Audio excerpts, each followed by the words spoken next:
supporters lorrains qui ont fait le déplacement à Bollard sont là pour le lui rappeler. Il est d'ailleurs le premier Lensois à se mettre en action avec cette frappe qui va passer largement au-dessus des buts de Frédéric Roux. Les Lensois qui ont un petit peu de mal, comme depuis le début de saison, pour mettre en place leur jeu à domicile. Et ce sont les Lorrains qui vont se montrer les plus dangereux grâce à une superbe organisation et un pressing très très haut qui va terriblement gêner les champions de France. Après ce corner concédé par Lens, Tony Cascarino, pratiquement sur la première occasion, ouvre la marque pour Nancy, pour le promu. Une superbe tête, il est pratiquement seul au milieu de cette défense. Tony Cascarino, plus haut que tout le monde. Il inscrit là son deuxième but cette saison et un avantage tout à fait mérité pour Nancy qui est venu bousculer cette équipe lensoise.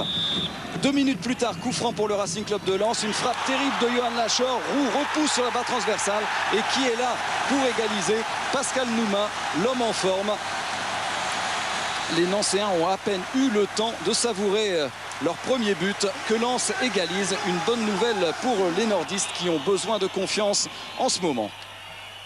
La première mi-temps est très très équilibrée et les Lensois ne se créent guère d'occasion. La plus belle pratiquement c'est celle-ci pour Tony Vérel dans les 45 premières minutes.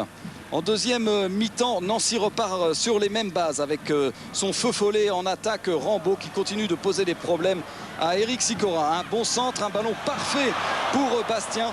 Malheureusement, le jeune milieu de terrain lorrain rate cette reprise. Une reprise manquée qui coûtera cher aux Lorrains puisque Dalmat va réussir à donner un ballon à Tony Vérel. Avec un petit peu de réussite, Vérel réussit à transmettre le ballon pour Pascal Nouma. Une frappe terrible de l'ancien attaquant strasbourgeois. Daniel Leclerc n'en croit pas ses yeux. Il est content, mais il est surtout soulagé. Car Lens, franchement, ne méritait pas vraiment à ce moment de mener 2-1. Les Nancéens croyaient légèrement au hors-jeu pour Pascal Nouma. Il n'en est rien. Et Lens mène 2-1. Il reste alors 20 minutes à jouer. Le match va complètement changer de visage, va être totalement débridé avec Lens qui s'offre une autre occasion énorme pour Tony Vérel. Un nouvel exploit technique de Pascal Nouma sur l'aile droite et un arrêt merveilleux de Frédéric Roux qui était pourtant incertain jusque quelques heures avant le début du match suite à sa blessure face à Nantes. Nancy ne baisse absolument jamais les bras et va réussir à se créer une nouvelle balle d'égalisation avec ce ballon pour Rambaud, mais il croise malheureusement pour lui trop son tir.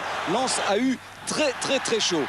Nouvelle balle de break pour Lens avec Tony Vérel face à Roux. Il gagne son duel et finalement n'arrive pas à redresser son ballon. Lens s'impose finalement 2-1, mais que ce fut dur.